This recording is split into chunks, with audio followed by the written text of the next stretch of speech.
Clédou, c'est doux, c'est pour vous et avec vous.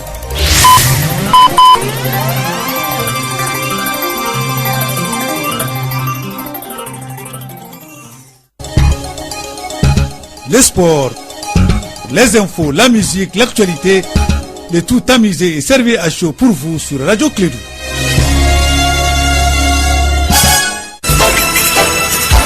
Radio Clédou, le journal avec Sotelma Malitaire.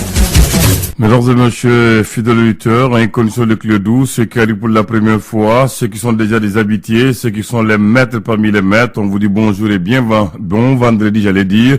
On vous dit bon réveil et bonne chance, bon réveil et très bon travail, courage et surtout une très bonne santé. Alors n'oubliez pas d'être un bon croyant parce qu'aujourd'hui c'est vendredi, jour de prière, de méditation, de pardon et de don. Alors s'il vous plaît, le tout accompagné par la pitié, vous serez un véritable croyant. Bienvenue à vous tous, il est là.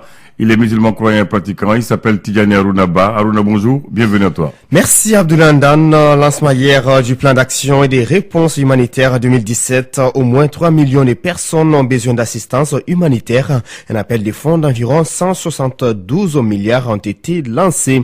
Signature hier d'un accord entre la commission de conciliation, le gouvernement du Mali et les syndicats autonomes de la magistrature sur les 6 points de revendication. 2 accords partiels en plus des 4 accords ont été conclus. Pendant ce temps, les travailleurs de la mine d'or de Loulou annoncent à leur tour un mouvement de grève. Depuis le début de cette année, des mouvements de grève se multiplient au Mali, entre autres dans les domaines de la santé, de l'éducation et de la justice.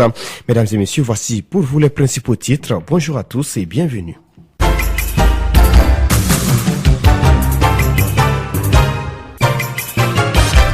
Je vous l'annonçais tantôt, environ 3,7 millions de personnes ont besoin d'une forme d'aide humanitaire cette année 2017 au Mali. Les organisations humanitaires au Mali lancent un appel de fonds de 293 millions de dollars, soit environ 172 milliards de francs CFA pour venir en aide auprès d'1,5 million de personnes touchées par la crise. Ces ressources serviront à la mise en œuvre du plan de réponse humanitaire 2017 élaboré par les principaux acteurs humanitaires au Mali. En tout, près de 140 projets sont prévus principalement dans les régions du nord et du centre du pays qui sont affectés par les conflits et les violences. Les précisions avec Mbaraga Gassaraboué, la coordinatrice de l'action humanitaire au Mali. Des propos recueillis par Moussa Papa Aïdara. Alors nous avons considéré bien sûr l'action humanitaire dans sa globalité. Nous avons ce que nous appelons les axes prioritaires que nous venons en appui au gouvernement. Nous venons en appui à ce que le leadership gouvernemental est en train de faire. Donc c'est pour ça que cette action a été lancée ensemble pour que nous puissions compléter ce qui est déjà prévu dans le budget national et ce qui est complété par les partenaires techniques et financiers qui étaient invités à ce lancement du plan d'action et de réponse humanitaire 2017. Et cette année, on a vu quand même qu'à cause de l'insécurité, à cause de beaucoup de problèmes, les besoins humanitaires ont beaucoup augmenté. Nous étions aussi là pour conscientiser les partenaires que même si nous avons des budgets qui sont considérés pour le développement à long terme, mais nous avons des besoins très immédiats où on ne doit pas oublier ces personnels vulnérables qui n'ont pas à l'abri, personnes qui ne mangent pas leur faim, des enfants qui ne vont pas à l'école, des écoles qui sont délabrées. Et nous espérons qu'avec le retour de l'administration dans certaines zones, on puisse justement réhabiliter ça et on puisse subvenir aux besoins des populations qui vivent là. On a constaté aussi que dans la vulnérabilité, on parle du nord, mais on parle du centre et on parle même dans tout le pays. Parce que quand on parle de malnutrition, par exemple, il y a des enfants mal nourris. Même ici à Bamako, on a des personnes vulnérables. Donc on va quand même pas aller, on va tout sur l'ensemble du territoire malien. C'est comme ça qu'on appelle justement réponse de l'action humanitaire. Voilà ce qui... À l'instant, Baraga Gassaraboué, la coordinatrice de l'action humanitaire au Mali, visite hier des chantiers de la 2e région par les ministres de l'équipement, des transports et du désenclavement. Elle s'inscrit dans le cadre des suivis des travaux en cours d'exécution. Ces travaux concernent les routes et les ponts des Cailloux. Selon les ministres, les travaux avancent dans les délais contractuels. Traoré Sinabou Diop est au micro des Clédou Info. C'est un projet qui fait partie des projets prioritaires et il faut absolument que nous finissions ce pont parce que ça va désenclaver une zone très importante du pays. Ça va nous permettre à tous ceux qui viennent de Ségou de passer à Koulikoro sans avoir à passer dans Bamako. Ce qui fait un gain énorme de temps et qui, même pour en question économique, c'est très intéressant. Donc d'un état général de ces trois sites, nous pouvons dire que les travaux avancent normalement. Un léger retard qui pourra être comblé dès que tous les éléments seront mis sur place. Et je pense et j'espère que nous aurons tous ces travaux-là à terme contractuels. À l'instant, Traoré Seynabou Diop, ministre de l'équipement des transports et du désenclavement du Mali. Autre sujet, les résultats des recrutements du concours direct dans la fonction publique sont tombés hier jeudi. 758 candidats, dont 237 femmes et 3 handicapés, ont été déclarés admis. Ils étaient plus de 31 000 candidats inscrits. 69 postes sont restés vacants, dont 42 pour défaut de candidature. Le ministre du Travail de la fonction publique chargé des relations avec les institutions animé hier une conférence de presse. André Traoré y était pour C'est en fin décembre 2016 que les concours directs de recrutement dans la fonction publique de l'État ont été organisés dans les centres de Kaye, Sikasso, Ségou, Mopti, Gao et Bamako. Madame Diarra Rakitala, ministre du Travail de la fonction publique chargée des relations avec les institutions. Au total, 827 emplois à pourvoir répartis entre les différents cadres que sont la santé, les finances, l'agriculture, le génie rural, l'élevage, les eaux et forêts, les industries et mines, les constructions civiles, l'administration générale, le trésor, la douane, l'informatique, les statistiques, les arts et la culture, l'information et l'audiovisuel, l'action sociale et les affaires étrangères ont été mis en compétition. Sur 31 796 candidats inscrits, 26 892, dont 9 632 femmes et 78 handicapés ont pris part au dit concours. À l'issue des épreuves, 758 candidats, dont 237 femmes et 3 handicapés, ont été définitivement déclarés admis. 69 postes sont restés vacants, dont 42 pour défaut de candidature. Madame Diarra Rakitala. Dans les spécialités suivantes: technicien de l'agriculture et du génie rural, spécialité machinisme agricole, 12 postes sont restés vacants. Technicien des eaux et forêts, spécialité aquaculture, 2 postes sont restés vacants. Ingénieur de l'industrie et des mines, spécialité hydrologie, 2 postes sont restés vacants. Médecin, pharmacien et odontostomatologue, niveau DS, spécialité anesthésie réanimation, 1 poste vacant. Pour les assistants médicaux, en anesthésie réanimation, 2 postes vacants. En radiologie, 2 postes vacants. En imagerie médicale, 2 postes vacants. En kinésithérapie, 2 postes vacants. Pour les techniciens supérieurs de santé, spécialité hygiène assainissement, 8 postes vacants. Et 27 postes pour défaut de moyenne, la moyenne d'admission étant de 10 sur 20 ou plus. 15 cas de falsification de diplômes ont été relevés dans plusieurs domaines comme les techniciens supérieurs, les techniciens et les agents techniques. Je vous le disais, un titre, accord entre la commission de conciliation, le gouvernement du Mali et certains magistrats sur les 6 points de revendication. 2 accords partiels ont été conclus qui portent sur les salaires et les indemnités, en plus des 4 accords totaux portant sur les questions institutionnelles, objet des points 3, 4, 5 et 6. L'accord a été signé hier jeudi 9 février 2017. Dans l'après-midi, les SAM, syndicat autonome de la magistrature, a signé le document alors que l'autre syndicat, les Silima, syndicat libre de la magistrature, n'a pas voulu apposer sa signature.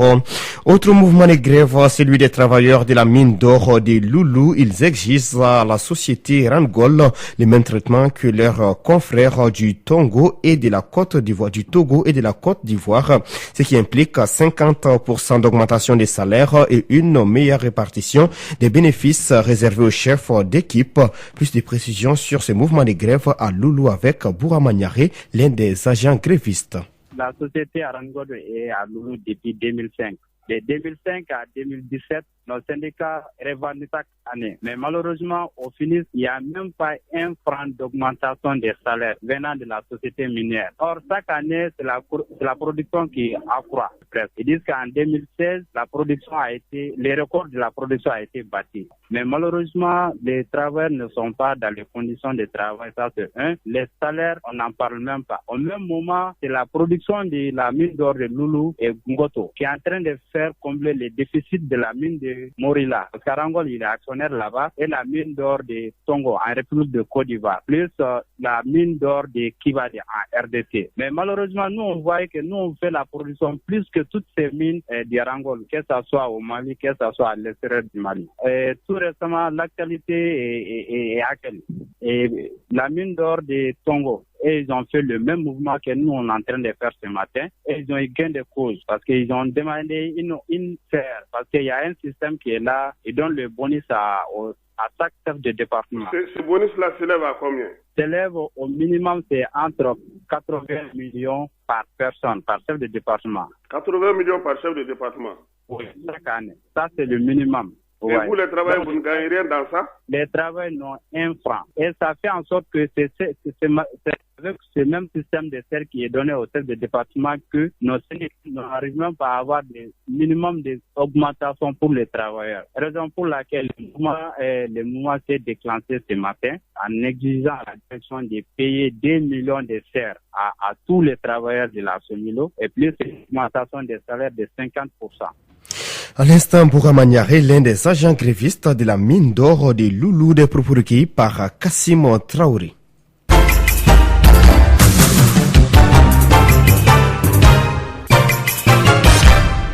Célébrer chaque 6 février la journée internationale de lutte contre les mutilations génitales féminines ou excision a été commémorée hier jeudi au Mali. Cette 14e édition de Tolérance zéro aux mutilations génitales féminines ou excision est placée sous le thème une loi contre les violences basées sur le genre, un facteur de protection des droits humains. Fanta Diakité nous en parle.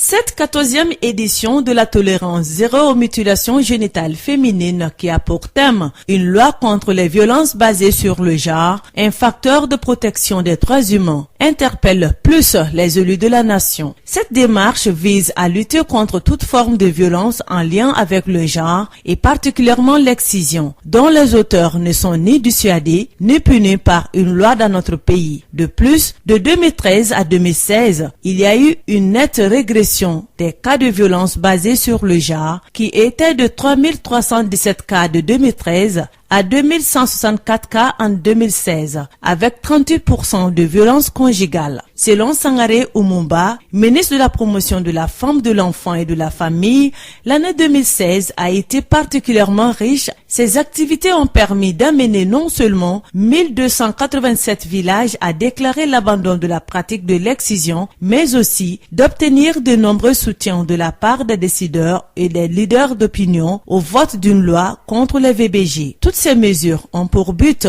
de protéger davantage les droits des couches les plus vulnérables qui sont les enfants et les femmes. Écoutons à présent les parrains de cette 14e édition, honorable Isiaka Sidibé, président de l'Assemblée nationale du Mali, sur l'adoption de la loi contre les violences basées sur le genre. Une loi, c'est le fruit de beaucoup de réflexions. Ça passe par beaucoup d'étapes. Déjà, pour l'équité, nous avons fait tout ce qu'on a pu et je crois que ça a marché. C'est là, cette loi, que nous voulons de tous nos voeux. J'ai mis en gage personnellement. J'engage l'Assemblée nationale du Mali parce que tous, ce sont les représentants de ce même peuple. Et ce que nous avons vu aujourd'hui nous a tellement émus que nous n'avons pas le choix.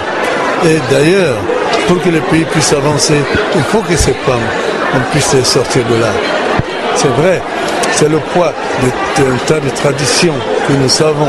Mais aujourd'hui, je ne peux pas dire révolu, mais en tout cas, il faut que l'on sorte de là.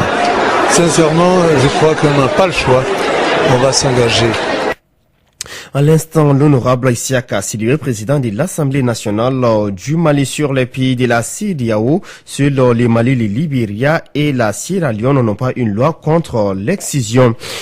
Depuis avril 2016, les passeports biométriques de la CEDEAO a remplacé les passeports ordinaires. Ce nouveau passeport qui est en circulation dans les 15 États membres de la communauté économique des États de l'Afrique de l'Ouest répond aux normes internationales. Selon le directeur de la police des frontières, quel impact sur du passeport biométrique CEDEAO? Daron Moko nous en parle. Pour des questions de sécurité et de la libre circulation, la communauté économique des États de l'Afrique de l'Ouest, CEDEAO, a lancé un nouveau passeport biométrique pour les 15 États membres de l'organisation. Ce nouveau document de voyage qui est entré en vigueur depuis avril 2016 est une innovation car il répond aux normes internationales. Moussoudou Arbi, directeur de la police des frontières. Le passeport biométrique à puce. Ce passeport est d'une très grande utilité dans la mesure où CEDEAO est conçu avec la technologie de pointe requise et qui est conforme aux normes internationales, c'est-à-dire celle de l'Organisation de l'aviation civile internationale, l'OACI. Sécurisé et fiable, ce sont les caractéristiques du passeport biométrique CEDEAO. Son acquisition exige cependant une certaine formalité. Moussoudou Arbi, directeur de la police des frontières. Pour se procurer le nouveau passeport CEDEAO, il faut d'abord se munir des documents demandés pour la circonstance. Quels sont ces documents? La carte nationale d'identité, la carte NINA ou la fiche descriptive individuelle du NINA qui comporte le numéro NINA dont on a besoin. Donc une fois que vous avez ce document, il faut l'acte de naissance également, il faut le justificatif de la profession. Il s'agit là pour des professions diplômantes. Ensuite, vous venez avec tous ces documents au niveau de la direction de la police des frontières. Pour les délais d'obtention, cela varie en fonction de l'argent payé. Il y a un prix de 55 000, ça c'est pour tout le monde. Et le délai contractuel est de 20 jours pour ce prix. Il y a un second prix, c'est 85 000 francs, ça c'est pour un délai de 4 jours. Ça c'est un traitement spécial. Et à côté de ce prix, il y a un autre prix de 110 000 également existe. Pour les 110 000, le délai c'est un jour. Bien sûr, à la banque, pas à la police. Ce qui est sûr, ce passeport garantit la libre circulation dans tous les États membres de la CEDEAO. Aussi, il pourra être une réponse favorable dans la lutte contre le terrorisme. Merci Dado Numoko, 7h15. Actualité internationale après en Afrique du Sud, affrontement au Parlement. C'était ce jeudi soir lors du discours à la nation du président Jacob Zuma. Un discours très attendu car jamais le chef de l'État n'a été autant contesté par l'opposition, mais également au sein de son propre parti. L'année 2016 a été particulièrement difficile pour Jacob Zuma, embourbé dans des scandales. Pendant plus d'1h30, le président Zuma a tenté de prendre la parole et pendant 1h30, l'opposition l'a empêché. Les députés du parti radical de Julius Malema refusent de reconnaître le chef de l'État. Ils estiment qu'il a violé la Constitution et qu'il n'a pas sa place au Parlement. En Côte d'Ivoire, les rues sont redevenues paisibles à Adjaké. Les militaires mutins des forces spéciales sont retournés dans leurs casernes à la mi-journée. Le haut commandement de l'armée s'est rendu dans cette ville à une centaine de kilomètres à l'est d'Abidjan pour entendre ces mutins faire amende honorable. Les États-Unis respecteront les principes de la Chine unique, a assuré le président Trump au téléphone avec son homologue chinois, une décision saluée par Xi Jinping à la télévision d'État chinois. Restons chez l'oncle Sam où la Cour d'appel de San Francisco a confirmé la suspension du décret migratoire de Donald Trump. Cette Cour a statué en faveur de l'État de Washington ce jeudi 9 février. Le blocage du décret Trump sur l'interdiction des visas des ressortissants de 7 pays à majorité musulmane est confirmé, mais le président a déjà prévenu qu'il ferait appel devant la Cour suprême afin de contester cet arrêt. Il est 7h17.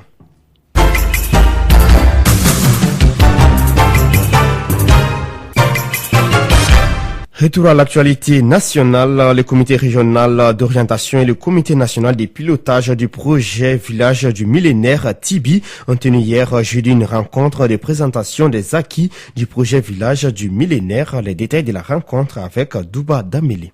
Dernière du genre avant la fin probable du projet en décembre 2017, cette session du comité national de pilotage a permis de passer en revue l'état de mise en œuvre des recommandations de la précédente session du comité national de pilotage. Cette présentation faite par le coordinateur national du projet Village du millénaire Dr Bokari Kaya a fait l'objet de plusieurs observations des membres du comité national de pilotage. De toutes les recommandations, la situation de remboursement des crédits des intrants agricoles par les paysans de Djero et de Farakoumassa a suscité le débat. À ce niveau, le projet et ses partenaires, tels que la direction régionale de l'agriculture, les collectivités territoriales des dites communes, sont en train de tout faire pour pouvoir recouvrer la totalité. Bakari Diabaté, team leader du projet Village du millénaire Tibi, a présenté aux participants à la rencontre le rapport annuel de 2016. Il ressort que l'année 2016 a été caractérisée par la réalisation des activités du projet Village du millénaire par les services techniques étatiques. En 2016, le projet Village du millénaire a mobilisé plus de 480 millions de francs CFA. Sur cette somme, 420 millions de francs CFA ont été utilisés pour un taux de 87%. Lors des travaux de la session, Bakary Diabaté, team leader du projet, a aussi présenté le budget programme de 2017. Le projet Village du Millénaire compte utiliser plus de 538 millions de francs CFA d'ici décembre 2017. Il faut noter qu'à la fin des travaux, les membres du comité régional d'orientation et les membres du comité national de pilotage, conduits par Mamadou Nadjo du ministère de l'Agriculture, ont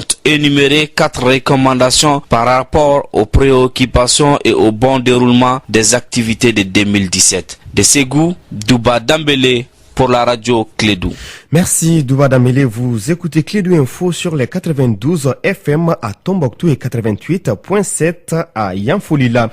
Actualité météorologique, à présent, le ciel sera clair à peu nuageux sur l'ensemble du pays, excepté les régions de Sikasso, Ségou et Taoudini, où il sera complètement clair. Les vents seront de direction nord-est, d'intensité faible à modérée sur l'ensemble du territoire. La visibilité sera moyennement réduite par la poussière en suspension dans les régions de Tombouctou, Taoudini, Kidal, Gao et Menaka, environ 5 km, légèrement dans celle des Caillou, Koulikoro, Sikasso, Ségou et Mopti, environ 8 km. Les températures seront en légère hausse sur l'ensemble du pays. Prévision à présent sur les districts de Bamako et environ. Le ciel sera plus nuageux à nuageux avec un vent de direction nord-est d'intensité faible à modérée. Les températures maximales et minimales prévues pour la journée sont respectivement de 36 et 21 degrés Celsius. Le coucher du soleil est prévu à 18h40. Il est 7h passées de 20 minutes dans les studios Djeli Baba Sissoko de Radio Clédou. Nous sommes au terme de cette édition, la première des Clédou Info. Merci à vous de l'avoir suivi. Présentation Aruna Ba, la technique Abdoulaye Andan JTI. Radio Clédou, le journal avec Sotelma Meliten. À chacun son problème, à chacun son